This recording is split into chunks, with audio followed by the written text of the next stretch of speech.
जाके चितउर हनुमद रहे, राम शोभाय सोई भव तरहि। राम शोभाय सोई भव तरहि। जाके दोस्तों नमस्कार, श्री हनुमान ज्योतिष केंद्र सीतामढ़ी में आप सबों का स्वागत है। अब जो मुझे याद आ रहा है वो मैं बता रहा हूँ कि जिस दिन दाह संस्कार हो उस दिन से पातक के दिनों की गणना करनी चाहिए, ना कि मृत्यु के दिन से। बहुत लोग मृत्यु के दिन से कर लेते हैं। मृतक को अग्नि देने से लेकर संपूर्ण क्रिया समाप्ति तक विधि करने का अधिकार मृत व्यक्ति के बड़े पुत्र को है। किसी अनिवार्य कारणों से बड़ा पुत्र क्रियाकर्म करने में यदि असमर्थ है तो छोटे पुत्र को क्रियाकर्म करना चाहिए। वह भी उपलब्ध न हो तो क्रमशः बीच का कोई भी पुत्र, दामाद अथवा अन्य परिजन क्रियाकर्म कर सकते हैं। अविवाहित पुरुष, स्त्री तथा निपुत्रिक व्यक्ति इत्यादि का क्रियाकर्म क्रमशः उस व्यक्ति का छोटा भाई, पिता अथवा बड़ा भाई अन्यथा परिजन कर सकते हैं। अविवाहित कन्या की अगर मृत्यु हो जाती है तो श्वेत रंग को छोड़कर किसी भी रंग की साड़ी उसको पहनानी है। सौभाग्यवती स्त्री की मृत्यु होने पर नवीन हरे रंग की साड़ी उसे पहनानी चाहिए। कांच की हरी चूड़ियाँ पहनाएं तथा केस में फूलों का गजरा पहनाना चाहिए। मस्तक पर कुमकुम का बड़ा तिलक लगाना चाहिए। अन्य सौभाग्यवती स्त्रियां मृत सौभाग्यवती स्त्री को हल्दी कुमकुम लगावें, ऐसा विधान है। यदि पति की मृत्यु हो जाती है तो पति की मृत्यु होने पर पत्नी को मंगल सूत्र का मुहूर्त मणि जो उसमें जड़ा होता है तथा सोने का तार जिसमें काले मोती पिराए होते हैं उसे अलग कर देनी चाहिए। पति की मृत देह के साथ उसे चिता में रखने के लिए दे देना चाहिए। मंगल सूत्र का जो अवशेष स्वर्ण या अन्य सौभाग्य अलंकार हैं उसे उतारकर सुरक्षित रख लेना चाहिए। बाद में उसे किसी को भी दे दें या उस लेने वाले को सोनार के यहाँ उसे फिर से बनवा लेना चाहिए या उसके बदले इच्छानुसार दूसरा अलंकार लेना चाहिए। मृतक द्वारा पहने हुए अलंकार को व्यवहार में लाने के लिए भी ऐसा ही करना चाहिए।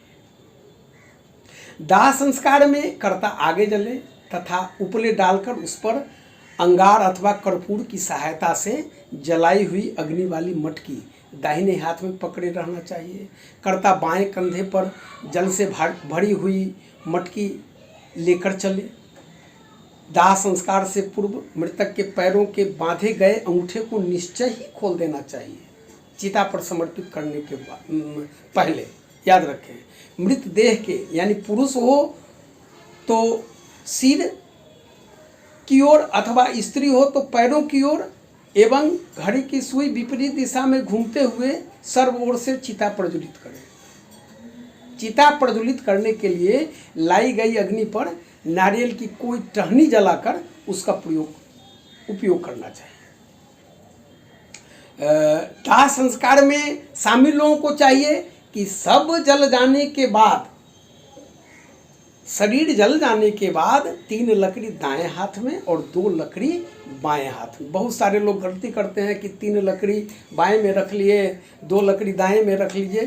खैर ये भी एक प्रक्रिया है, लेकिन 3 लकड़ी दाएं हाथ में और 2 लकड़ी बाएं हाथ में रखकर पीछे की ओर फेंक देना चाहिए और बिना पीछे मुड़े तालाब या नदी में जाकर वस्त्र सहित स्नान करना चाहिए और हाथ में तिल लेकर गोत्र और नाम के आगे प्रेत बोलकर अंजलि से जल देना चाहिए। घर जाकर मिर्च और नीम को दांतों से चबाकर फेंक देना चाहिए। फिर लोहा, अग्नि, जल और पत्थर को स्पर्श करके तब अपने अपने घर में प्रवेश करना चाहिए। देखिए, इसका एक कारण यह भी है कि जहाँ हम दाह संस्कार कर रहे होते हैं वहाँ आत्माएं रहती हैं जो हमारे शरीर को ग्रसित करती हैं। इसलिए इन क्रियाओं को करने के बाद वह आत्माएं हमसे अलग हो जाती हैं। पहले दिन परिवारजनों को चाहिए कि पड़ोसी के घर में बनवाया हुआ चावल और करी खाएं और खिलवाएं। मृतक के परिवार वालों को चाहिए कि सूर्योदय के बाद झाड़ू लगवाएं और रिश्तेदारों को भी यही करना चाहिए कि जब मृतक के यहाँ झाड़ू लग जाए तब अपने घर पर झाड़ू लगवाने चाहिए। ऐसा जो है 10 दिन तक, मृत्यु से 10 दिनों तक ऐसा करना है। दाह संस्कार के दिन से 2 दिनों तक मृतक के घर में चूल्हा जलाकर नहीं खाना बनाया जाता है, क्योंकि घर के लोग सभी दुख अवसाद में रहते हैं। ये दुख अवसाद क्या है? एक जबरदस्त सूतक ही तो है। प्रत्येक दिन कर्ता या परिवार वालों या रिश्तेदारों को पंडित जी से गरुड़ पुराण का पाठ अवश्य सुनना चाहिए। दाह संस्कार के बाद दाह संस्कार में सभी शामिल व्यक्तियों को मृतात्मा को प्रणाम करने चाहिए और सब की परिक्रमा कर लेनी चाहिए, ताकि मृतात्मा का पंच तत्व का यह शरीर क्षिति जल पावक गगन समित यानी इन 5 तत्वों में विलीन होकर नया शरीर धारण कर ले। भावना यही होती है। दाह संस्कार के दिन अथवा मृत होने के 3, 7वें या हम कह सकते हैं कि 9वें दिन अस्थि संचय कर उनका विसर्जन 10 दिनों के भीतर कर लेना चाहिए। अंतिम संस्कार होने के पश्चात 3रे दिन अस्थि एकत्रित करना अधिक योग्य होता है। 10 दिनों के उपरांत अस्थि विसर्जन करना हो तो तीर्थ श्राद्ध कर विसर्जन करना चाहिए। दाह संस्कार के दूसरे दिन घंटे में छेद करके उसमें उजला सूत लगाकर गंगाजल मिश्रित पानी और गाय का कच्चा दूध उसमें डाल देना चाहिए। ठीक छेद के सामने नीचे पटरी पर बालू बिछाकर रख देना चाहिए, ताकि उसका बूंद उसी पर टपके। यदि स्त्री हो तो लाल और पुरुष हो तो उजले कपड़े से उस घंट को ढक देना चाहिए। इसे पीपल के वृक्ष पर सुतली या धागे से लटकाकर रख देना चाहिए। मृतक की आत्मा की शांति के लिए प्रत्येक दिन कर्ता को सुबह इसी तरह कच्चा दूध और गंगाजल मिश्रित पानी रख देनी चाहिए उसमें, और शाम में दिया और अगरबत्ती जलाकर प्रार्थना करनी चाहिए। अगर पीपल में बांधना संभव नहीं हो तो घर में भी आगे बरामदे में ऐसा कर सकते हैं। मृत्यु के 2 या 3रे दिन अस्थि पुल चुनने जाएं तब घर से अधपका चावल लेकर जाना चाहिए और चिता के चारों दिशाओं में रखकर उसके बाद अस्थि फूल को चुनने चाहिए। उसे गाय के दूध से धोकर किसी छोटे मटके में सुरक्षित रख लेनी चाहिए, और जब गंगा में विसर्जित करने जाएं तो घर से जब भी निकले तो गले में धारण करके ही विसर्जन स्थल तक जाएं।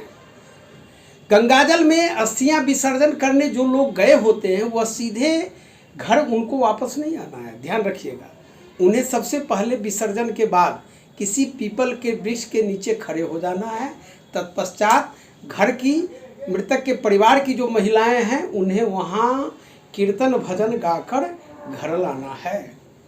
दुधमुह के दिन चावल और उड़द की दाल तथा सब्जियां जिसमें तेल मिर्च मसाला लहसुन प्याज और हल्दी आदि न हो ऐसा खाना बनाना है और खिलाना है।